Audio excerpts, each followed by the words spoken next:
દીનાનાથ માસ્તરના માનમાં યોજવામાં આવેલા આ વિદાય સમારંભનું પ્રમુખ સ્થાન આપણી શાળાના ભૂતપૂર્વ વિદ્યાર્થી અને હવે કાનપુરના ઉદ્યોગપતિ શેઠ શ્રી વિજયકુમારે દીપાવ્યું, જેથી સોનામાં સુગંધ ભળી છે. અહીં સુધીની ખેપ ખેડીને અવસરને ઉજળો કરવા બદલ હું શેઠ શ્રી વિજયકુમારનો આપ સૌ વતી આભાર માનું છું. દીનાનાથભાઈની પ્રમાણિક સેવાઓના બદલામાં આ ગામ કે શાળા તેની મહેનતના મોલ તોલે આવે તેવું કશું જ આપી શકે તેમ નથી. પરંતુ ફૂલ નહીં તો ફૂલની પાંખડી સમી આ ઘડિયાળ હું માસ્તર સાહેબને અર્પણ કરવા શેઠ શ્રી વિજયકુમારને વિનંતી કરું છું.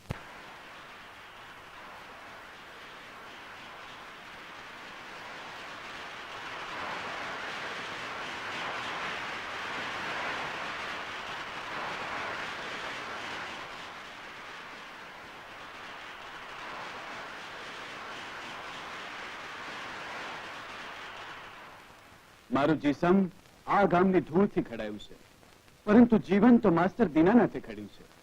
એક ગરીબ ગામડિયામાંથી આજે હું જે કંઈ બન્યો છું તેનો યશ માસ્ટર સાહેબને ફાળે જાય છે.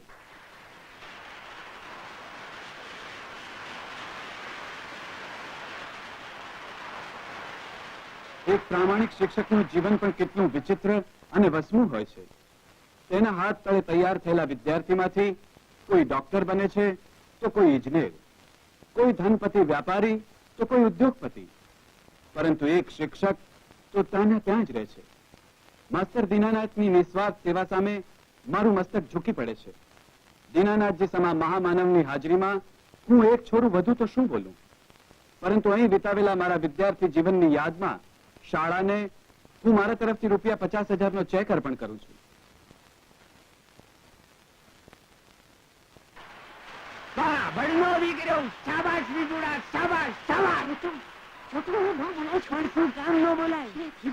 અરે આ વિજુડો તો મારો લંગોટીયો ભાઈબંધ. અત્યારે ભલે ને લખપતિ થઈ ગયો, નાનપણમાં તમારી હારે લખોટા રમતો લખોટા. સારું સારું. આપ સૌએ મળી મને વામનમાંથી વિરાટ બનાવી મૂક્યો છે. મેં તો યથાશક્તિ મારી ફરજ બજાવી હતી. જે શાળાની છત તળે મેં વર્ષો વિતાવ્યા ત્યાં મૂકી કઈ નથી જતો, પણ લઈ જાઉં છું મીઠા સંભાળેલા. જે શાળા મારા જીવનનું એક અંગ બની ચૂકી હતી, જે બાળકો સાથે હૈયું હળી ગયું હતું, તેને છોડતા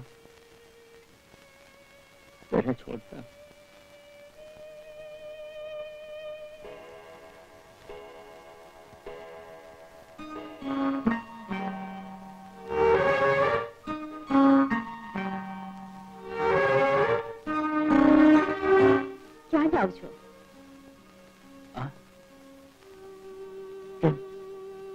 નિશાળે જાઉં છું. યાદ છે આજથી શાળા નથી જવાનું? એ તો હું ભૂલી જ ગયો.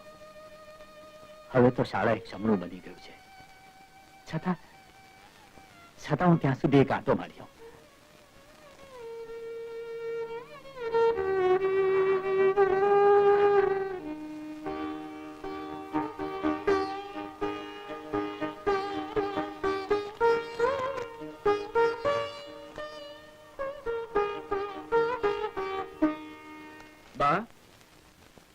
કોણ વિજય?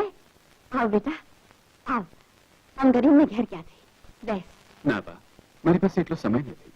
હું હમણાં જ કારમાં અમદાવાદ જઈ રહ્યો છું. પણ બેસ તો ખરો. બા, હું તમારી પાસે એક મોટી આશા લઈને આવ્યો છું. વચન આપો કે મને નિરાશ નહીં કરો. પણ છે શું? માસ્ટર સાહેબના જીવનથી હું અજાણ્યો નથી. મને ખાતરી છે કે વળતી ઉંમરે એમને આધાર જેવું કંઈ જ નહીં રાખ્યું હોય. આધાર રૂપે ભગવાને 2 દીકરા દીધા છે. એ વાત સાચી, પરંતુ મારી પણ કઈ ફરજ છે કે નહીં? બા, લ્યો આ રાખી લ્યો. મારો હાથ પાછો ઠેલી મારું દિલ નહીં દુભાવશો. પણ આ છે શું વિજય? કઈ નહીં, મારા ઋણની વિસાતમાં એ કઈ જ નથી. વિજય, વિજય સાંભળ તો ખરો. વિજય, વિજય સાંભળ તો ખરો.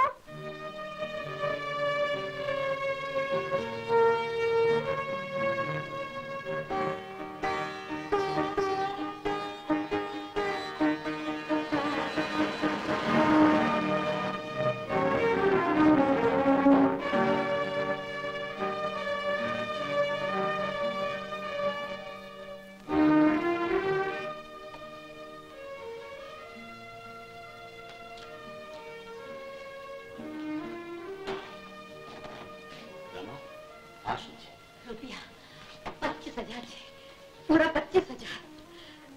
આમાંથી મારા નયનને ત્યાં ગોળીઓ બંધાશે ત્યારે એના દીકરાને સોનાનો કંદરો કરાવી આપીશ. બિચારી નિશાને આપણે કશું આપી શક્યા નથી, એના માટે દાગીના કરાવીશ અને અને મારા શેખરનું દામ ધૂમનું પરણાવીશ. અને મેં આજ સુધી જમાવેલી આબરૂ પર પાણી ફેરવીશ. એમ જ ને? કોણ વિજય આપી ગયો આ રૂપિયા? હા, એટલે જ મારી સાથે આંખ ન મિલાવી શક્યો. ક્યાં ગયો છે? એ તો મોટર માર્ગે અમદાવાદ જેવા ઉપડી ગયો. બાબા, આ તે શું કર્યું? ગરીબીનો ઘસારો વેઠ્યા છતાં આજ સુધી મેં કોઈ સામે હાથ ફેલાવ્યો નથી. અને હવે જ્યારે મારો એક પગ ચિતામાં છે ત્યારે આ પૈસા લઈને ના રમા, ના રમા, લાવા પૈસા. પણ એને કેટલા પ્રેમથી આપી ગયો છે, હવે કોને આપવા જશે? શાળાને. મેં વિજય માટે જે કાંઈ પણ કર્યું છે તેના બદલામાં શાળાએ મને પગાર આપ્યો છે. આ પૈસા પર આપણો અધિકાર નથી, શાળાનો અધિકાર છે. અરે સાંભળો તો ખરા, ચારુનો પત્ર આવ્યો છે, એ આવવાની છે.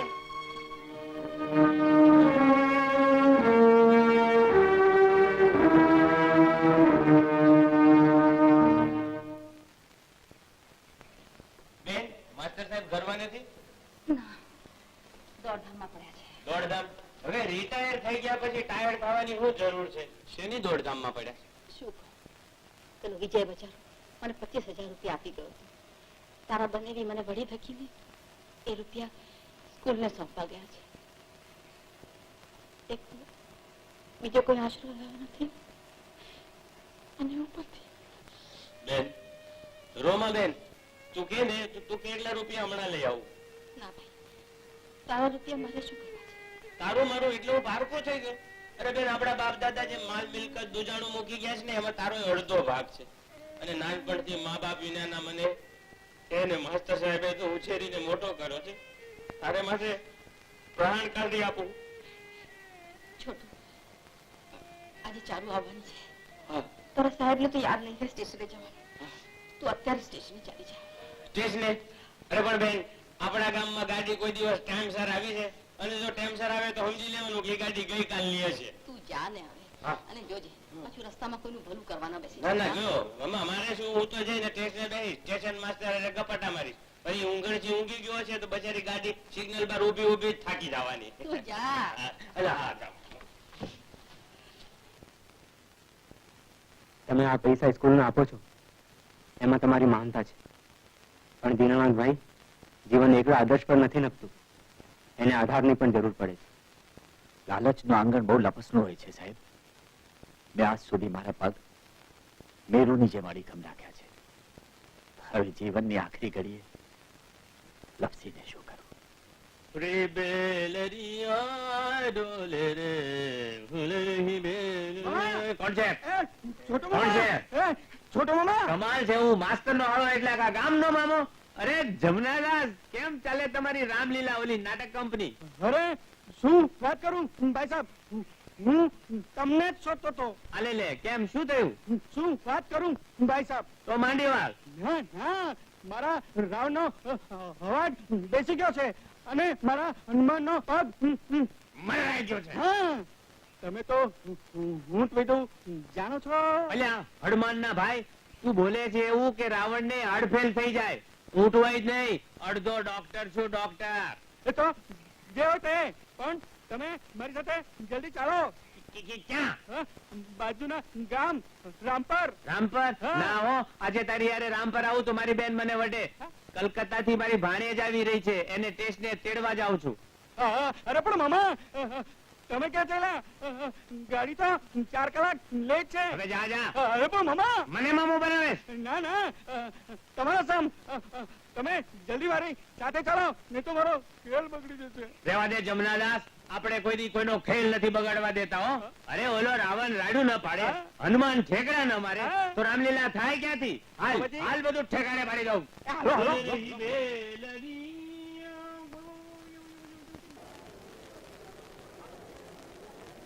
ક્યાં ગયો? ક્યાં ગયો પેલો લંકાપતિ? ક્યાં ગયો? કેમ ગયો? રાવણિયા!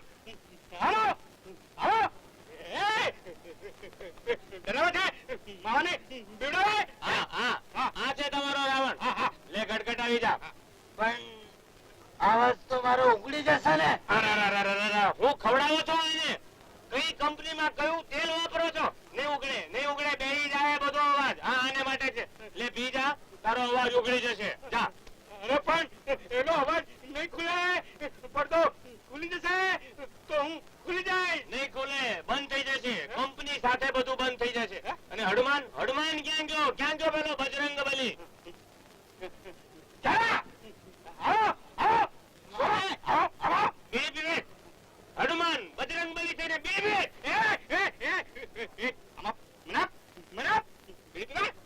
કયો ટાંગો મારડાનો તારો? મારો કોઈ ટાંગો નથી મારડાનો.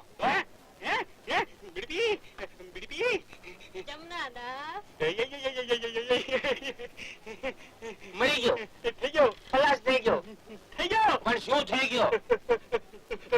સમય, સમય. હા, હા, થઈ ગયો, થઈ ગયો. ખુલી જાય.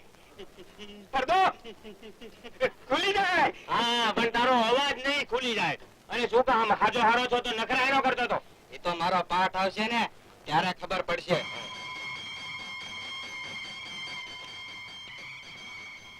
પવન પુત્ર ક્યાં ગયા? મેરુની સંજીવની સિવાય લક્ષ્મણને મૂર્છા વળશે પણ નહીં, અને હનુમાન સિવાય એ લાવશે પણ કોણ? પવન પુત્ર, પવન વેગા હો, એ કેમ નહીં આવતા હોય? પવન પુત્ર ક્યાં છો તમે? શીઘ્ર આવો. હનુમાન નહીં આવે. 3 મહિનાથી હનુમાનનો પગાર નથી ચૂકવાનો. ભૂખે પેટે કૂદી કૂદીને હનુમાનના આંતરડા ઊંચા આવી ગયા છે. અરે માની જાઓ ને, જમના દાસ ના આતાના ઊંચા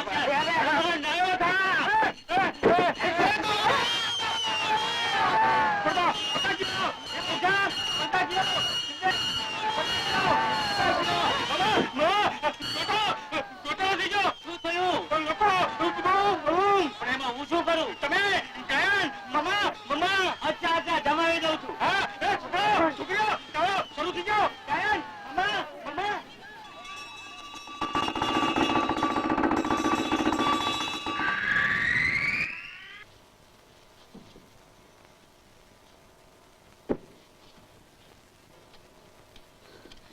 અરે ચાલુ, તારે સાસરે કલકત્તામાં નોકર ચાકરો લીધે તારી તો ટેવ જ છૂટી ગઈ છે કામ કરવાની. જા બેટા, બહાર જા. ના બા, એમાં શું? હું મોટી તો આગળમાં જ થઈ છું ને. ના, રસોઈ હું જ કરીશ. જા. પણ બા, હું કહું છું ને, જા.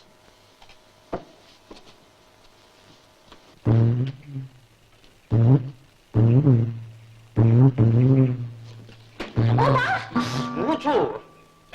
ચારુ, ચારુડી, તું આવી ગઈ? જાઓ, અમે તમારી સાથે નથી બોલતા. કેમ અલી? આટલા વર્ષે અમે આવીએ અને તમે સ્ટેશન ઉપર લેવા પણ ના આવો. અરે તારું આ તારા છોટુ મામાનો જાન એક ને એને જંજાળ અનેક. બેનનો હુકમ માથે ચડાવી હું ટેસ્ટને લેવા જતો હતો તને, પણ તારી ગાડી 4 કલાક લેટ. તો 4 કલાક પછી આવું હતું. કોને ના પડી? પણ એ પેલા એક તાકીદનું તેડું આવ્યું. આ બાજુના ગામમાં રામલીલા વાળા આવ્યા છે, અને એમાં રાવણનો અવાજ બેહી ગયો અને હનુમાનજીનો પગ મરડાઈ ગયો. એમાં તમારે શું? હા, તને ખબર નથી ને, આપણે દૂધ અને દવાનો ધંધો શરૂ કર્યો છે, ઘરગથ્થુ દવાનો. આ રામલીલા વાળાને બહુ ખર્ચો તો પહાય નહીં ને, એટલે હું ગયો જઈને ઘી દૂધ ને હળદર નો રાવણને એક એવો ડોઝ ફટકારી દીધો કે રાવણે ત્રાણ પાડી બાજુના ગામમાં ને હંભળાણી આ ગામમાં. પછી હનુમાનને શું થયું? ભાઈ હનુમાનનો તો જબરો કિસ્સો થઈ ગયો. હનુમાનજી રિહાઈ ગયા, માને નહીં. એનું પૂછડું પકડીને હું મનાવ્યા કરું, નહીં માને નહીં. હવે અમારી આ ખેંચતાણ હાલતી હતી ત્યાં પડદો ખુલી ગયો અને ગામના લોકો મને જોઈ ગયા. મને જોઈને કે આ તો કે છોટુ મામા. મેં કીધું હા મામા. પછી મામાનું જ ગીત ફટકારી દીધું, મામા હો મામા, મામા મામા મામા. અરે છોટું, એક તો મારી ચારુને લેવાનો હતો અને ઉપરથી આખું રામાયણ સંભળાઈ દીધું. કાઢ હવે. હા કરો તો મોરું ખેંચેલું. સારું સારું નામ. હવે મારા દીકરાઓને લેવા જવાનું ના ભૂલતો. નક્કી. દાણાવાળાને ત્યાં જોવો તો હવે બધું લખાય આવું. કરશન કાકાને ખેતરે જઈને પોંખું પણ કહેતો આવજે. મારા શેખરને પોંખ બહુ ભાવે છે. બેન શેખર આવે ને એટલે એને એમ પોંખ થી પહોંચજો, અને પછી લાખ લાખ દેવડા. જા હવે. સાંભળ. હો. પાછું આવે ને ત્યારે એ મોટાની મારે પહોંચે. હા. મારા નયનને ઓળો બહુ ભાવે છે. ભલે. અને ખોટા રૂપિયાની જોડે પાછો આવજે. તો બેન આ ચિત્રા જેવી કાગળની નોટો કરતા ખોટો રૂપિયો હારો. તપાવી થોડી ચાંદી તો મળે. ચાહે છે કે નહીં? છોટું, બધું તૈયાર નહીં હોય તો મારા દીકરાઓને કેવું લાગશે? પણ બેન છોકરા આવે છે તો પોતાના ઘેર જ આવે છે ને, આમ ચૂંટણી જંગ લડવા થોડા આવી રહ્યા છે. અરે છોટું, તારો આવો સ્વભાવ જોઈને મને થાય છે કે અમે જશું પછી તારું શું થશે? એકલો પડી જઈશ. સાવ અટુલો થઈ જાય. બેન તું મારી ચિંતા નહીં કર બેન. આ છોકરાઓના છે ને એમાં આટલી બધી હરક ગેલી નહીં થઈ જા. 40 વર્ષથી ત્યાં ગામની બહાર પગ નથી મૂક્યો. સાચું કહું છું બેન, બહારની દુનિયાના દીદાર બહુ બદલાઈ ગયા છે. એટલે છોકરાઓની યારે બહાર ગામ જવાની તને આટલી બધી ઉતાવળ શું છે? તેલ જો, તેલની ધાર જો, નહીં તો તું ક્યાં ઘરની બહાર બેઠી છે? છોટો, ઘર એટલે માથે છાપરું, એને ઘર ન કહેવાય. ઘર એટલે બધા સાથે મળીને ભેગા રહે, એને કહેવાય.